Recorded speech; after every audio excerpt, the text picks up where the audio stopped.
하나님 말씀 시편 51편 17절 한 절 보도록 합니다.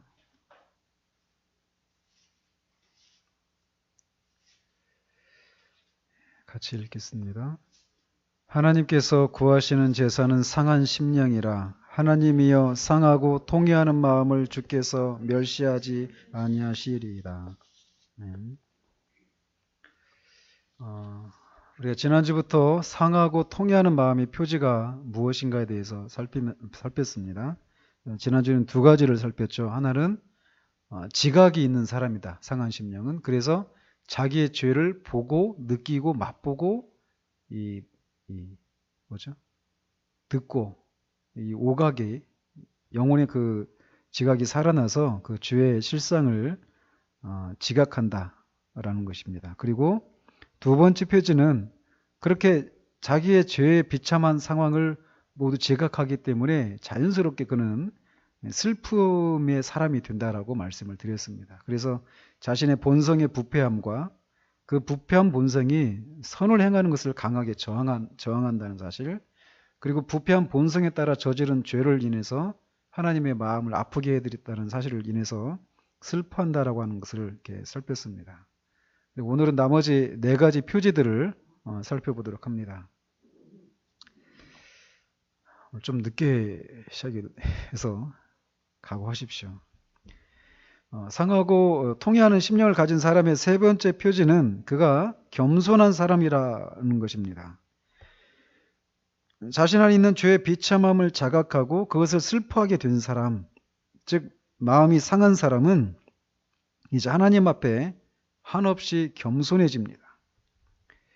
욥이 말하듯이 그가 평소에는 전능자가 누구이기에 우리가 그를 섬기고 우리가 그에게 기도한들 무슨 소용이 있으랴 하면서 기세등등했던 사람이었다고 하더라도 하나님께서 그의 마음을 쳐서 상하게 하신 그런 사람은 이제 그 하나님 앞에 기세등등함은 사라지고 하나님의 긍휼과 자비를 애원하게 됩니다.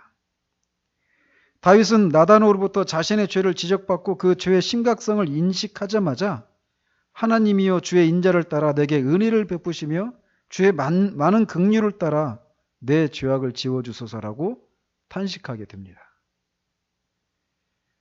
왜냐하면 자신의 죄를 자각한 사람은 곧장 그 죄에 대한 하나님의 심판을 인식하게 되기 때문입니다.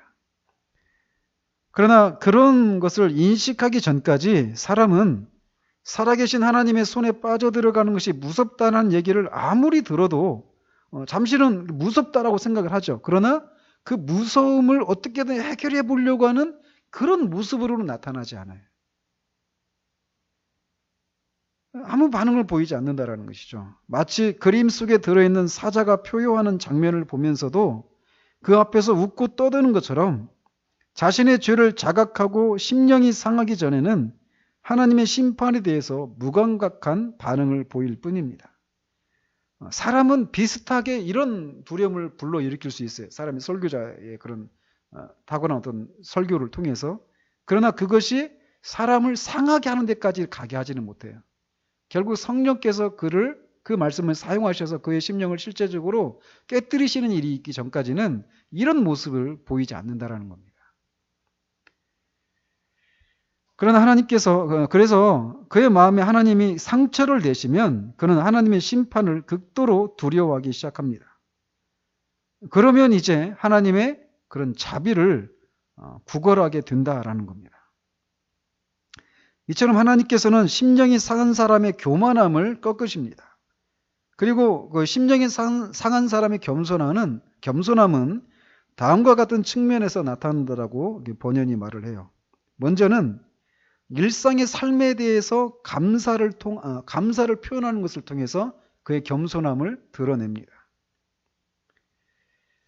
사람이 자신의 죄를 자각하면 하나님의 심판을 자각하기 시작하면서 그는 살아있는 것도 두렵고 죽는 것도 두려움을 느끼게 됩니다. 언제 자신에게 하나님의 심판이 임할지 모르기 때문에 그래요. 그렇기 때문에 그는 종종 잠자리에 드는 것을 두려워합니다. 자고 일어났을 때 자신이 지옥에 떨어질지도 모른다라고 하는 공포가 밀려오기 때문이죠. 지금 당장이라도 하나님께서 자신을 심판하셔도 그건 너무나 당연하다라고 생각되기 때문에 그는 자는 것조차 두려워한다라는 겁니다. 그래서 아침에 눈을 뜨고 하루를 시작하게 된 것에 대해서 안도의 한숨을 쉬게 됩니다. 이런 것을 자각하기 전까지는 그냥 하루 아침에 눈 뜨면 당연히 그냥 하루 살아가는 것으로 생각했죠. 그런데 이제 이 하나님의 심판을 자각하기 시작하면 하루가 주어졌다고 하는 것이 내가 하나님과 화목할 수 있는 그런 기회를 하나님 아직 주셨다라고 하는 것을 생각하게 됐기 때문에 자신에게 주어지는 그 일상의 삶에 대해서 감사하게 되는 일들이 나타난다는 거예요. 전에는 자신에게 주어진 시간을 당연히 자신의 것으로 생각했습니다. 그래서 그 시간을 자신을 위해서 사용했죠. 돈이나 건강이나 일상의 모든 것들이 그냥 다 당연히 자기가 누릴 수 있고 언제든지 그냥 나한테 주어지는 것으로 생각했었지만 하나님께서 그의 마음을 깨뜨리시고 그를 낮추시면 이 모든 것들이 하나님께서 자신에게 자비를 베풀어 주신 것이라는 것을 깨닫고 그런 일상의 모든 삶에 대해서 감사하게 됩니다. 또 자기 영혼에 베풀어질 자비를 기뻐하는 것을 통해서 그의 겸손함을 드러냅니다. 이렇게 마음이 상한 사람은 자기 영혼에 하나님의 자비가 베풀어질 것이라고 하는 가장 작은 소망에도 큰 기쁨을 보임으로 겸손함을 드러냅니다. 전에는 복음이나 하나님의 약속들에 대해서 전혀 무관심하거나 냉소적이었습니다. 심지어 조롱하기도 했습니다. 그러나 이제 그에게 죄인들에게 베푸시는 하나님의 가장 작은 약속들에 대해서도 그는 소중하게 생각하는 거예요. 집을 떠난 당자가 아버지 집에 있는 품꾼 중에 하나로만 여겨져도 감사하다라고 했던 것처럼 하나님이 우리를 자녀 삼아주시고 하나님의 그런 하늘나라의 그런 기업을 우리에게 상속을 해주시고 이런 건 상관이 없고 그냥 아주 가장 작은 그런 약속이라 하더라도 그것이 자기에게 해당되는 것이라면 감사하겠다라고 하는 그런 겸손함을 드러낸다라는 거예요. 그러나 그전에는 콧방귀도 안 꼈죠. 그런 것들에 대해서.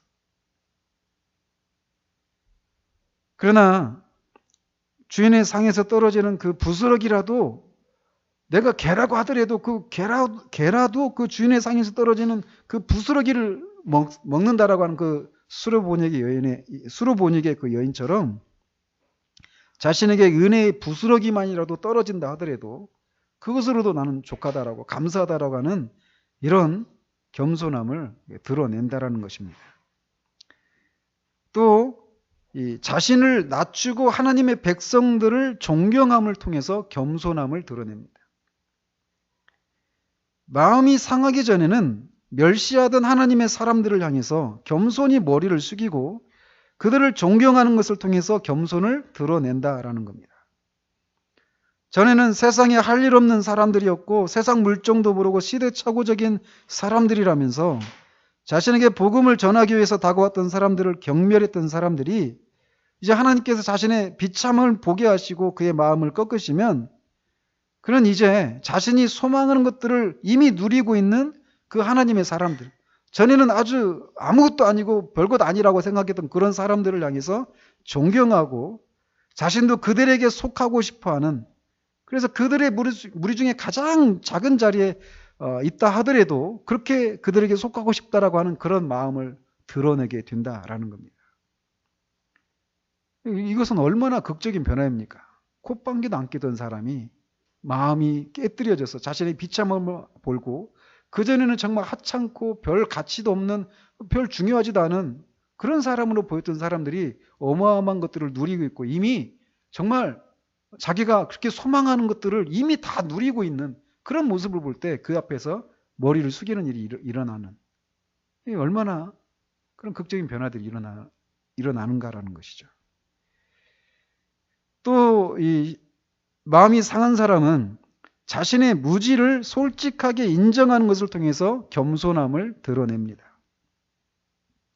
심령이 상하기 전에 자신의 무지함과 어리석음을 인정하지 않던 사람이 심령이 상하게 되면 이제 그는 자신이 하나님에 대해서, 복음에 대해서 아무것도 모른다는 사실을 솔직하게 인정하게 됩니다. 그리고 다른 사람들이 자신보다 더 많이 하나님을 알고 있고 다른 사람들이 자신보다 하나님을 더 잘 섬기고 있다라고 하는 것을 인정하게 돼요.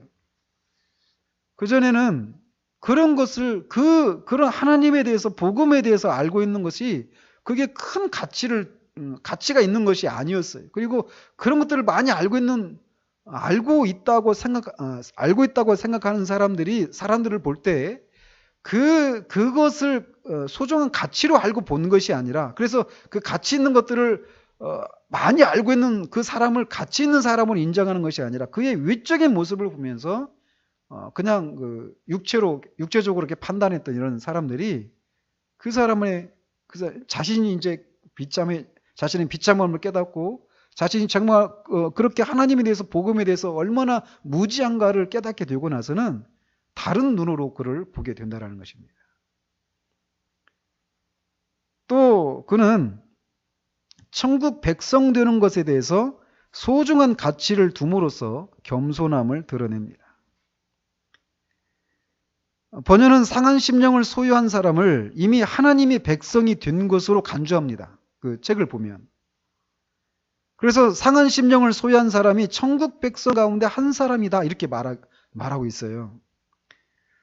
그래서 그런 이 상한 심령을 이미 신자가 된 사람들에게 나타나는 그런 특징과 섞어서 얘기하고 있습니다. 책에서 보면. 그러나 좀 더 이렇게 정확하게 구분할 필요가 있어요. 이 상한 심령이라고 하는 것이 그리스도인이 되는 처음에 그 과정에서 드러나는 것과 이미 그렇게 구원받은 사람들에게서 또 나타나는 상한 심령, 이건 좀 구분할 필요가 있어요. 성격이 다르다는 얘기가 아니라. 아시겠죠? 그래서 좀 구분할 필요가 있는데 그래서 처음 심령이 상하게 된 사람은 아직은 천국 백성이 아니라고 할 수 있어요. 오전에도 말씀드린 것처럼 철육정에서 그 크리스천이 상한 심령을 가지고 있었잖아요. 그래서 막 그 죄짐을 벗기 위해서 막 몸부림을 쳤잖아요. 상한 심령을 가지고 있었습니다. 그러나 십자가를 체험하기 전까지는 그는 아직 크리스천이 아니에요. 이름은 크리스천이지만. 그런 면에서 좀 구분을 할 필요가 있어요. 그러나 어쨌든 처음 이렇게 상한 심령을 가진 사람, 이 상태를 아직 천국 백성이라고 말할 수는 없어요. 근데 아무튼 그런 상태 가운데 있는 사람에게 있어서 가장 큰 소망이 무엇이냐라고 물어보면 천국 백성 되는 것. 천국의 문지기가 된다 하더라도 기꺼이 그렇게 되기를 원하는 어떤 대가를 치르더라도 그렇게 천국에 갈 수만 있다면 정말 좋겠다라고 하는 이런 것을 자신의 가장 소중한 가치로 여기게 된다라는 것입니다. 그전에는 아무것도 아니었죠. 허무맹랑한 얘기들이었죠. 그러나 그런 천국 백성 되는 것에 소중한 가치를 두는 것을 통해서 그의 겸손함을 드러낸다라는 것입니다. 마지막으로 사람들 가운데서 자신을 비하시킴으로써 겸손함을 드러냅니다. 심령이 상한 사람은 하나님과 사람들 앞에서 자신을 비하시키는 것을 통해서 겸손함을 드러냅니다. 자신이 하나님 앞에 얼마나 끔찍한 죄를 저질렀는지를 상기하며 자신을 비하한다라는 거예요. 마찬가지로 사람들 앞에서도 자신을 비하합니다. 그리고 그 비하의 정도는 점점 더 깊어져요. 대표적인 경우가 사도 바울이죠. 처음에는 자신을 사도 중에 가장 작은 자다. 나중에는 성도들 중에 가장 작은 자보다 작다. 나중에는 죄인들 중에 괴수다. 이런 식으로 자기 자신을 비하하는 모습을 통해서 겸손함을 드러낸다라는 겁니다. 이렇게 심령이 상한 사람의 세 번째 표지는 그가 겸손한 사람이다라는 거예요.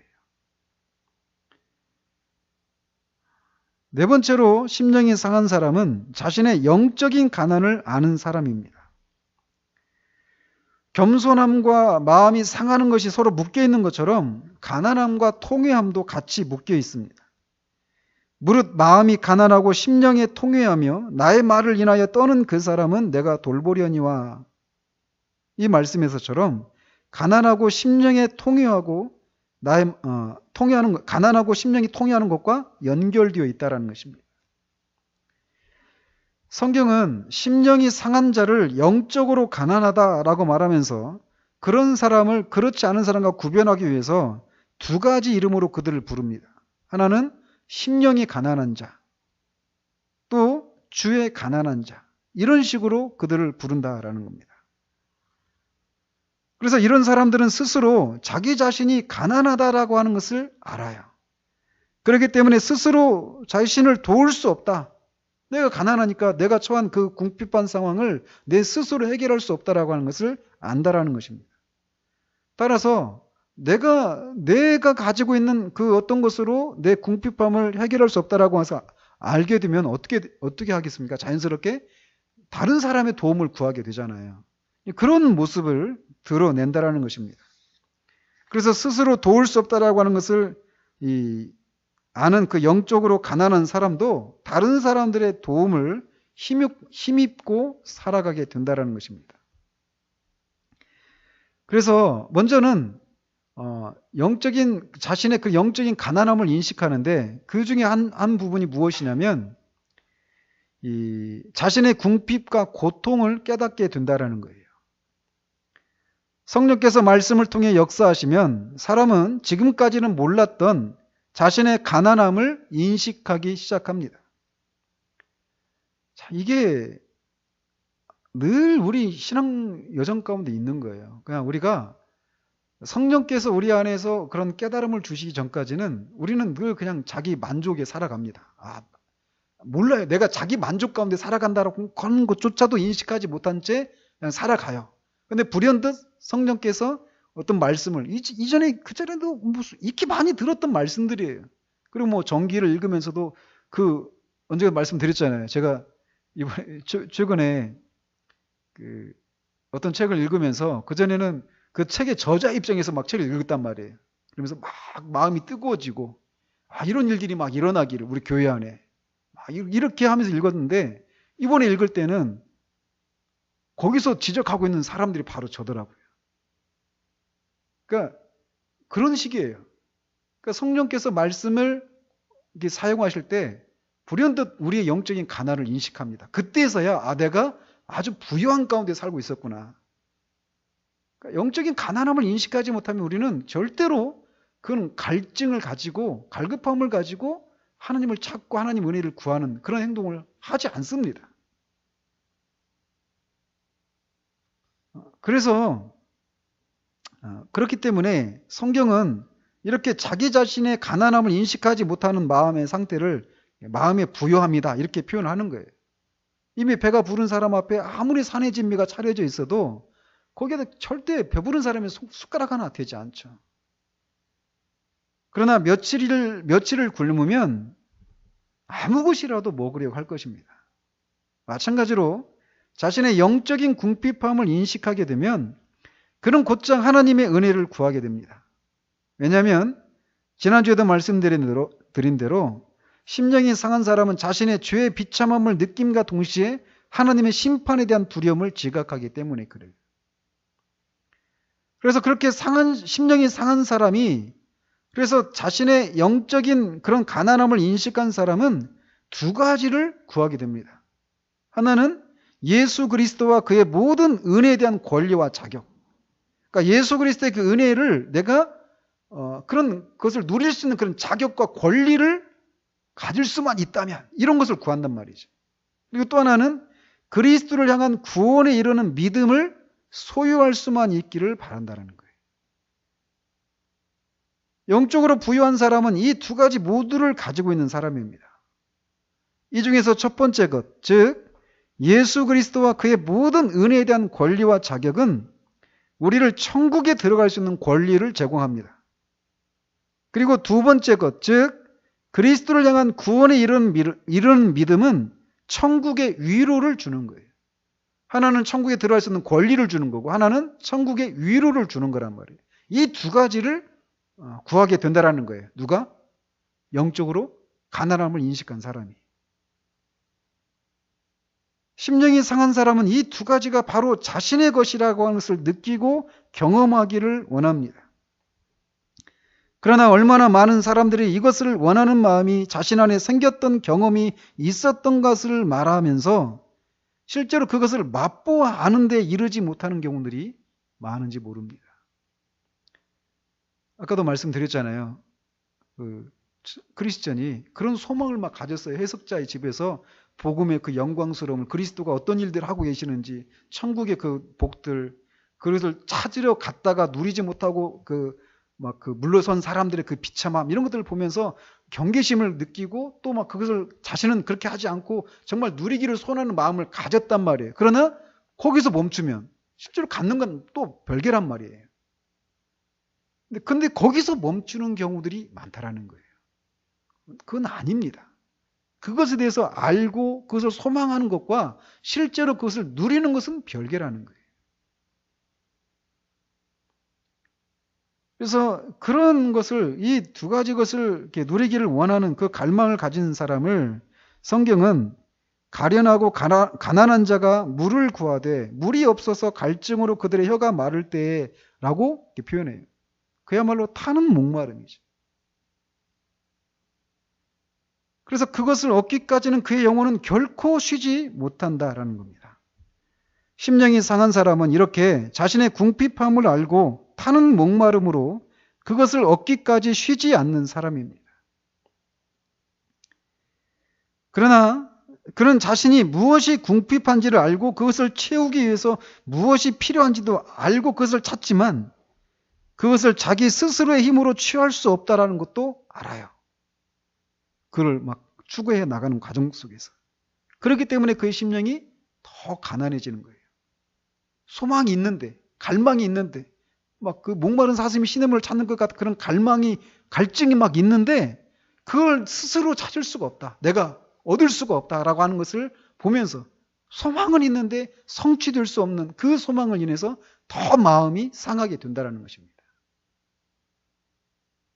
심령이 가난하지 않은 사람은 이 부분에서도 다른 모습을 드러내요. 즉 자신이 하나님의 은혜를 입는 것 말고는 자신의 궁핍함을 채울 수 없다는 것을 알게 되고도 그는 스스로의 열심으로 하나님의 은혜를 얻으려고 노력합니다.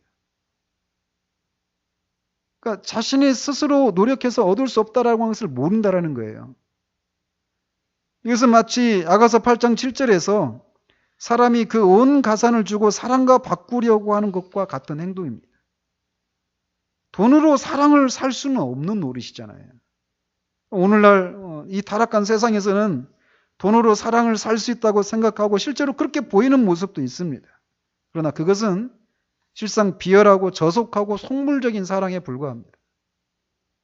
사랑은 절대로 돈이나 다른 무엇으로 살 수 없는 그 무엇이에요.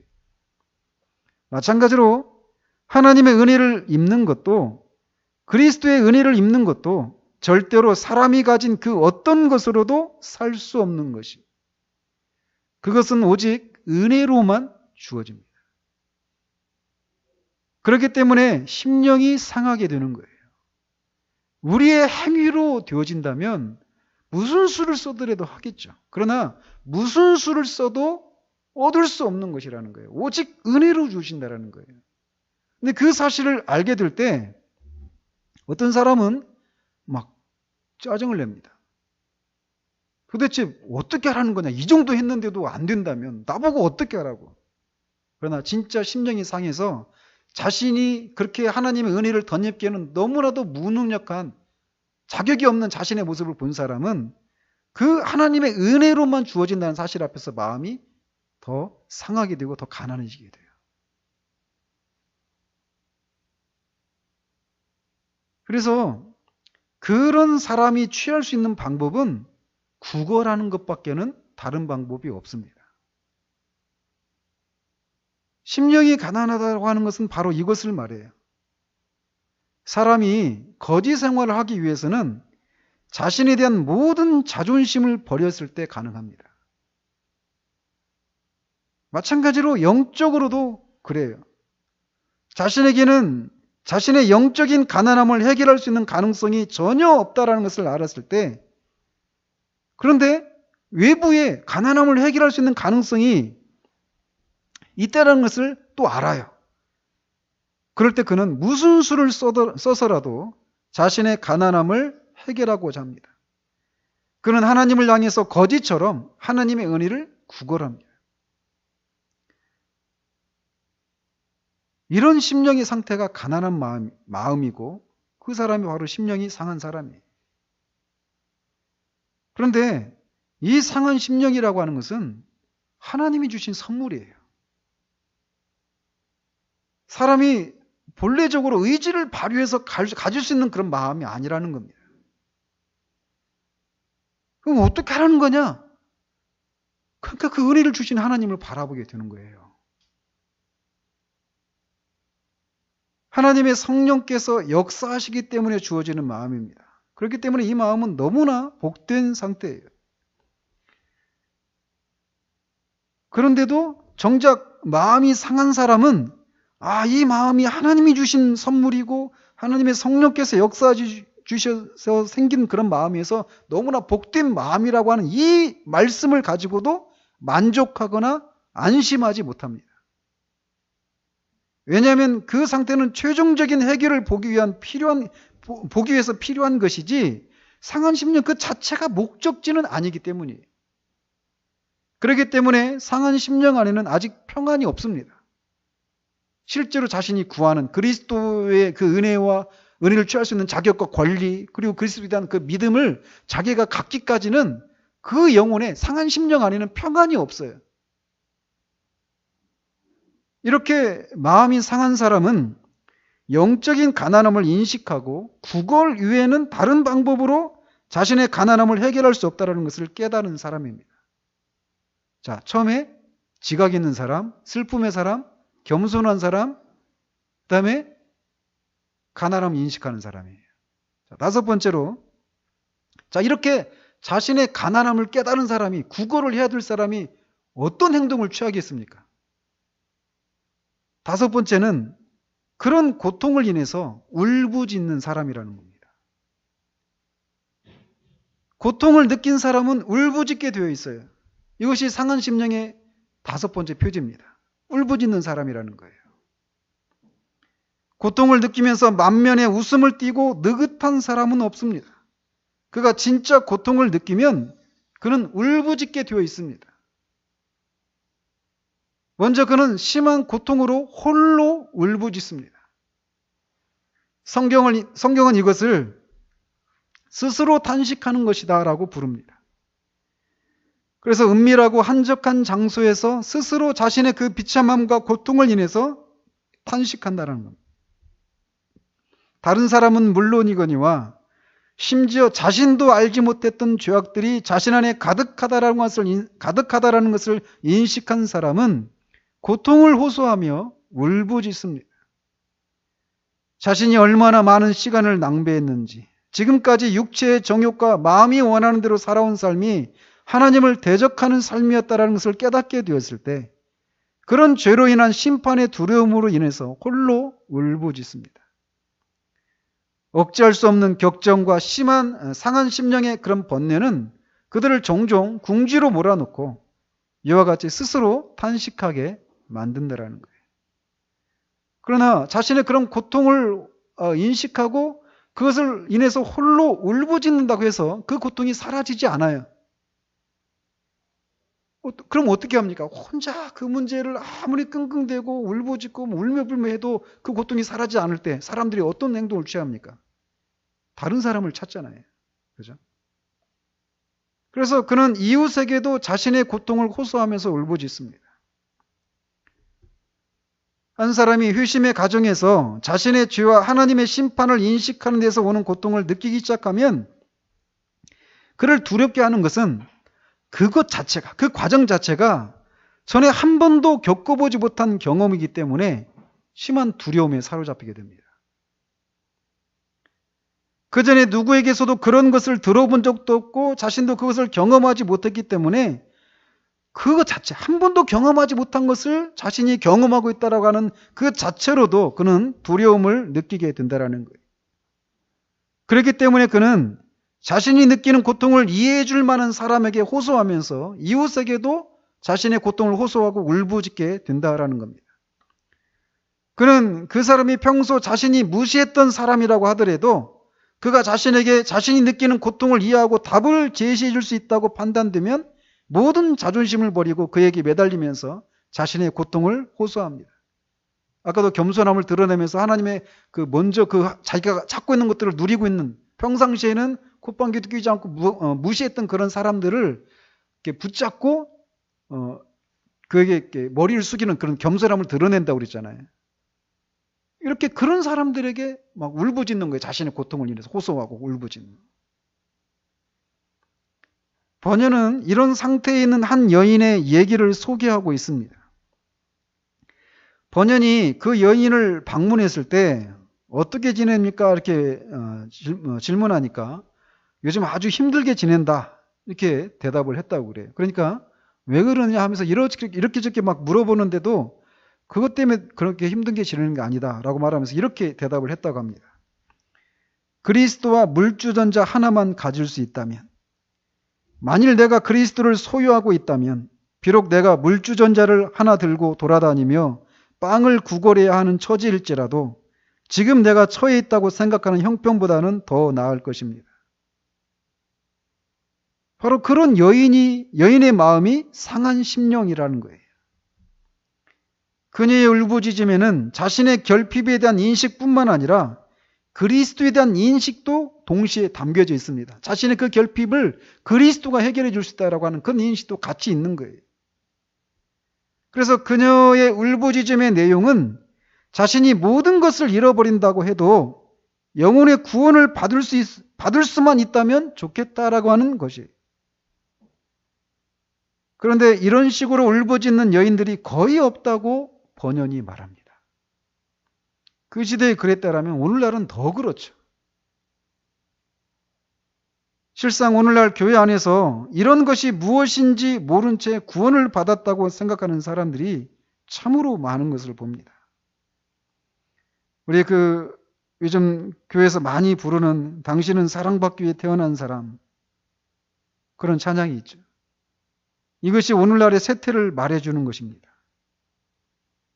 마음이 상한 사람에게, 그래서 자신의 비참함을, 영적인 가난함을 인식한 사람이 이 찬양이 자기에게 위로가 될까요? 당신은 사랑받기 위해 태어난 사람. 그 사람에게는 답이 되지 않습니다. 오히려 그의 갈증을 더해주고 그의 고통을 더해주는 것에 불과합니다. 왜냐하면 자신이 그럴 자격이 없다는 것을 너무나 잘 알고 있기 때문에 그래요. 이렇게 자신이 내가 이런 죄악들을 갖고 있고 하나님 앞에 범죄한 이 죄인이 어떻게 하나님의 사랑을 받기 위해서 태어난 사람이라고 말할 수 있는가? 이런 노래는 이런 과정을 거쳐서 그가 정말 그리스도의 의 안에서 안식을 누리기 전까지는 부를 수 없는 노래입니다.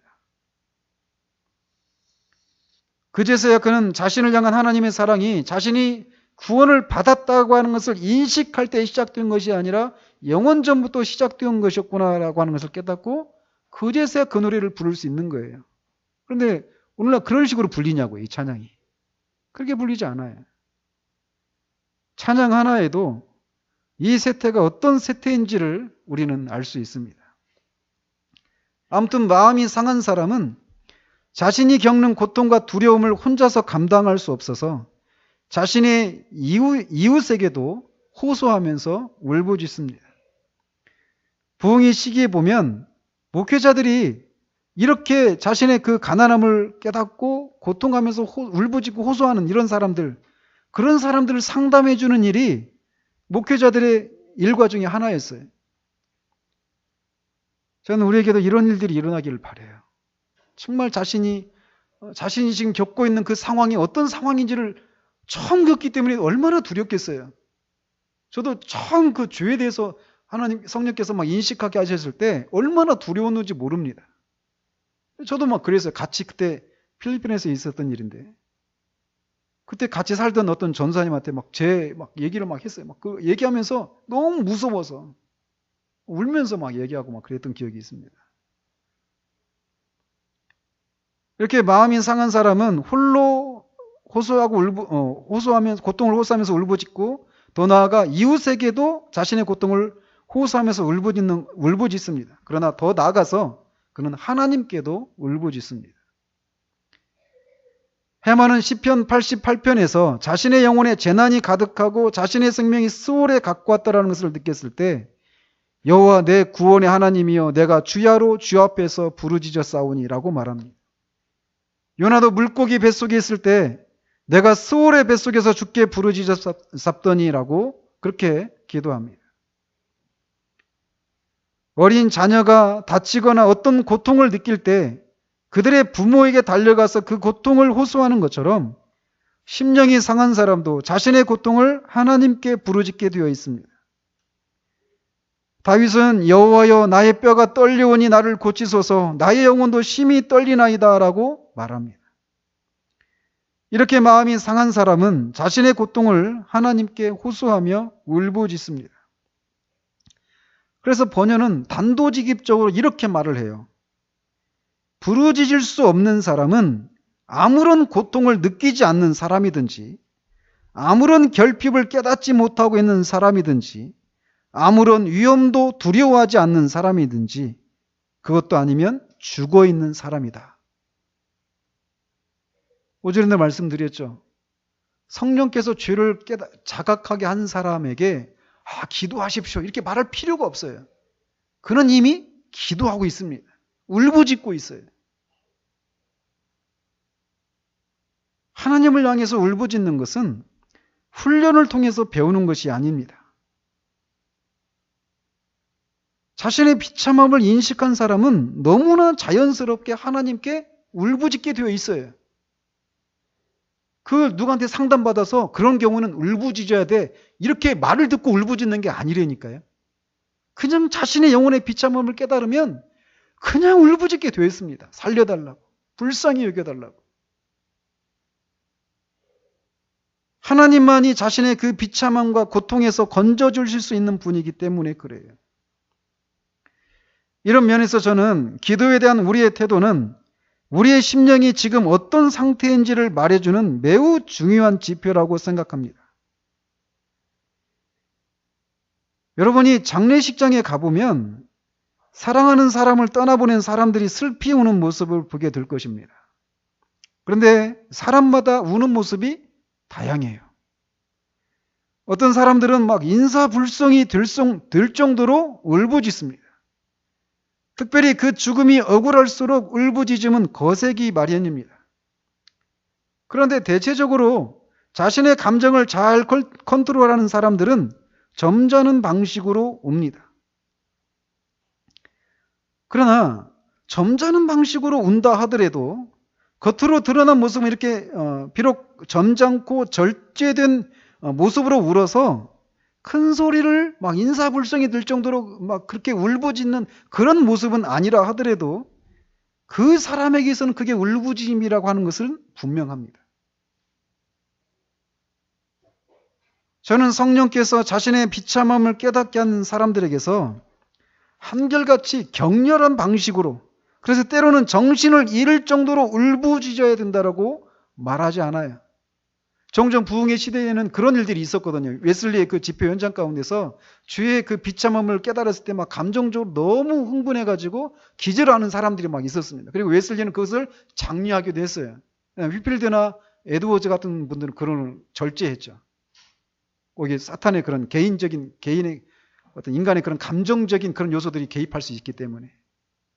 저도 그런 분들에 동의해요. 에드워즈나 휘필드의 견해.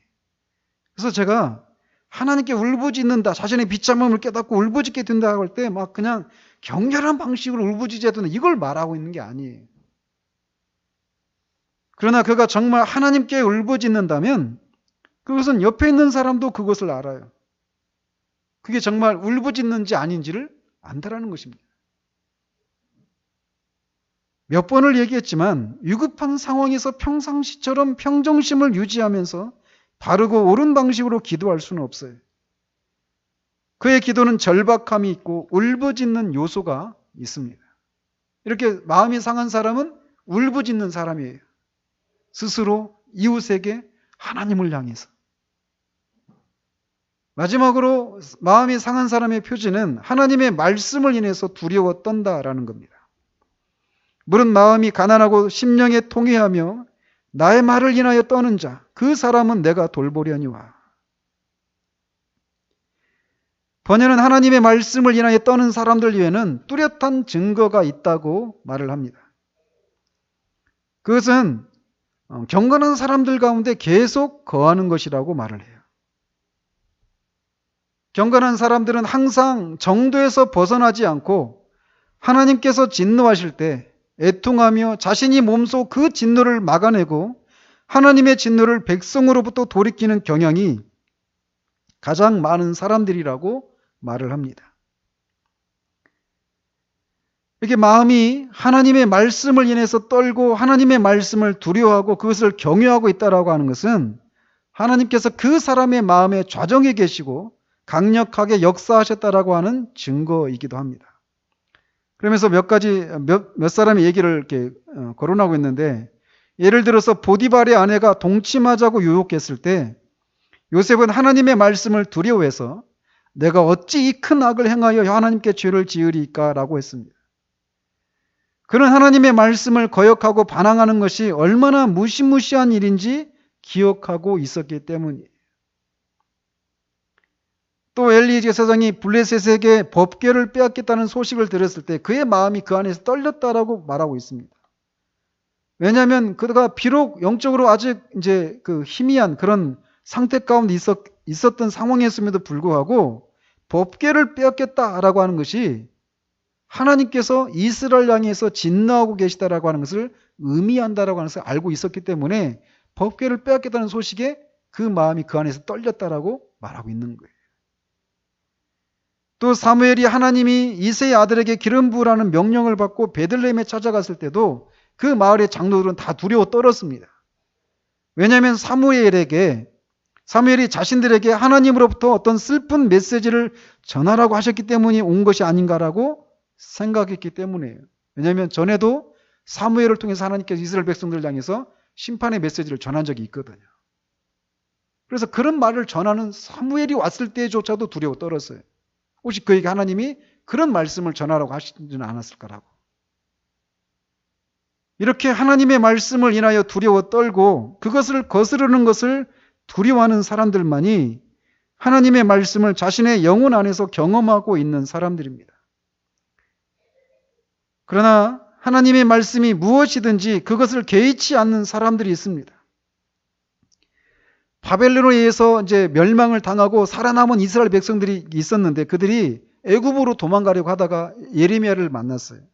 그리고는 그들이 물었습니다. 여호와께서 우리에게 뭐라고 말씀하시는지, 우리가 애굽으로 가야 되는 것이 맞는지 아닌지, 하나님이 뭐라고 말씀하시는지 우리가 순종하겠다 이렇게 말하고 해서 하나님의 뜻을 구해달라고 물었어요. 그러니까 결국 애굽에 가지 말라, 이것이 하나님의 뜻이라고 예레미야가 전했습니다. 그러니까 그들이 네가 여호와의 이름으로 우리에게 하는 말을 우리가 듣지 아니하고 우리 입에서 낸 모든 말을 정령히 실행하겠다라고 말해요. 과연 이렇게 하나님의 말씀을 인해서 두려워 떨지 않는 이런 사람들이 과연 마음이 상한 사람이라 할 수 있을까요? 그렇지 않다라는 겁니다. 하나님의 뜻이 무엇이든 개의치 않고 자신이 하고 싶은 대로 하는 사람들은 위협이든 약속이든 형벌이든 은총이든 그 어떤 것도 그들로 하여금 하나님의 말씀에 순종하도록 만들 수 없을 것이라고 번역은 말해요. 이렇게 되는 모든 이유는 그들이 하나님의 말씀을 능력을 경험하지 못했고 그들의 마음이 하나님의 말씀에 의해서 깨뜨려지지 않았기 때문입니다. 경건한 요시야 왕은 개인적으로 경건하고 선한 왕이었지만 하나님의 율법책에서 반역하는 이스라엘에게 하나님께서 형벌을 내리시겠다라는 그런 기록을 읽고는 두려워 떨었습니다. 잘 들으십시오. 요시야는 개인적으로 경건하고 선한 왕이었어요. 그런데 이스라엘 백성들을 향한 하나님의 심판에 대한 메시지를 들었을 때 그가 두려워 떨었어요. 그거는 내가 아닌 다른 사람들에게 해당되는 것이다라고 하면서 만면에 웃음을 짓고 반응하지 않았다는 겁니다.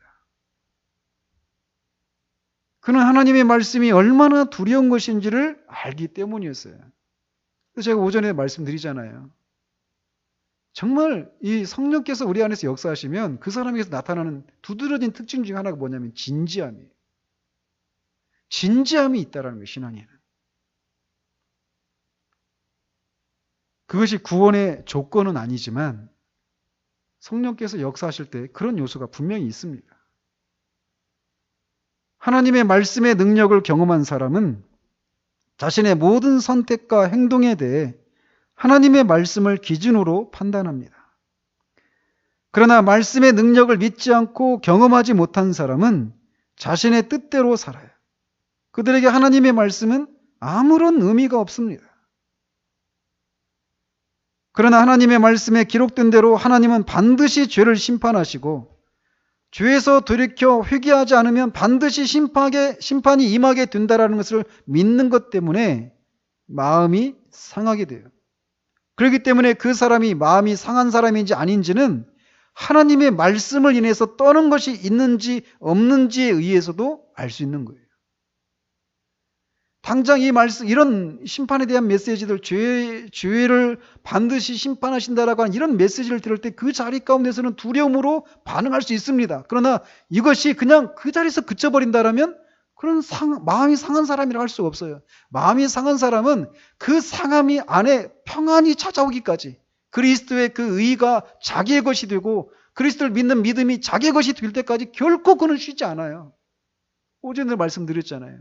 주일날만 반짝 그런 고민했다가 주중에는 일상의 삶에 그런 것들이 자신의 영혼의 문제, 하나님과의 관계에 대해서 모든 것들이 다 뒷전이고 아무런 생각 없이 그냥 지내고 다시 오면 또 그것에 대해 도전받고 또 잊어버리고 이렇게 될 수가 없어요. 마음이 진짜 상한 사람은 그것이 해결될 때까지는 결코 쉬지 않습니다. 그만 열심히, 그만 기도해, 그만 찾아. 결코 그게 들리지 않아요. 설국정이 얼마나 그걸 잘 묘사했어요. 막 돌아오라고 막 얘기하잖아요. 귀를 막고 막 도망가잖아요. 그 문제 해결할 때까지. 어떤 대가를 치르더라도.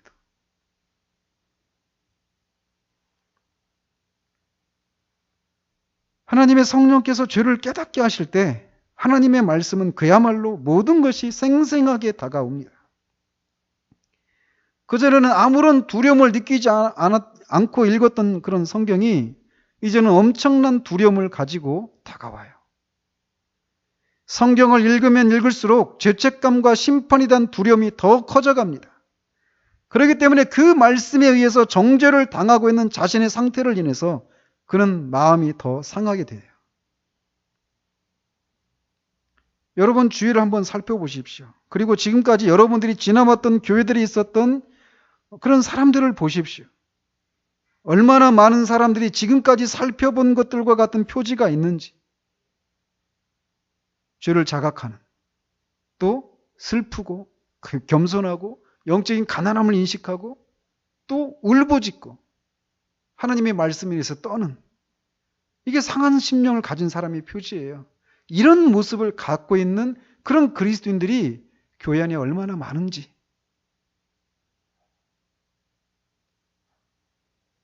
오늘날 우리가 사는 시대가 그렇습니다.